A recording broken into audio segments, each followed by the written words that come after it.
And nearly 3/4 of Singapore's economy will resume normal operations from the 2nd of June.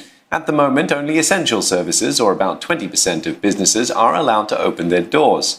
The restart will come in phases, beginning with specific sectors. A third of staff will return to work premises, the rest continue to work from home.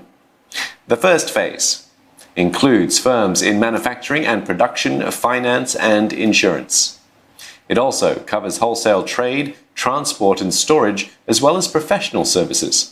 Selected services such as motor vehicle and aircon servicing will also be allowed to open. Hairdressers will be able to offer more than just basic haircuts. Meantime, more financial institutions like money changers, insurance companies and brokers can also open. The task force says there are likely to be multiple stages in Phase 2. In the earlier part, businesses including retail and F&B outlets like restaurants could be allowed to open. Beyond this, other activities like entertainment events may be allowed. Such companies will have to put in place new measures to ensure that they could restart operations safely. Now, the task force is allowing such businesses to open in Phase 1 because they mostly have limited or no interactions with the public. They also operate in what the task force calls a static controlled environment that can put in safe measures more quickly. Some also have significant economic links within and outside of Singapore that keep trade humming and essential supplies flowing. Trade and Industry Minister Chan Chun Sing also said that a consideration is to make sure workers are kept safe. For that to happen, he said those reopening must complete safe management measures.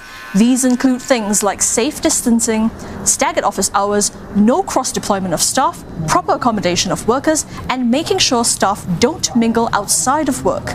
He said any firm that doesn't comply with these rules will be forced to close.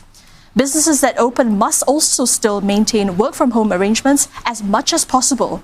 Companies will be required to submit their manpower details within 2 weeks of resuming operations. So they will need to submit the number of workers who need to be on site. The information and website for the submission will be made known next week.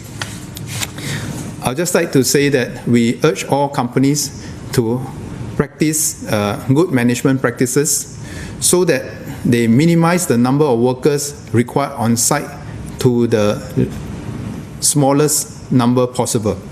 And we will benchmark the various companies across the same industries and sector. If the manpower numbers are excessive, we will reach out to the company to understand their requirements and to review how we can better support the company and adopt a higher telecommuting workforce. As for companies that cannot open at Phase 1, they still have to prepare safe management measures. These include retail outlets, F&B outlets, gyms and tuition centres. Mr. Chan said they had to think of new measures for them to open doors again safely. That's especially when many may need more measures because they interact more with the public. To that end, a task force has been formed to help retailers and restaurant owners do so.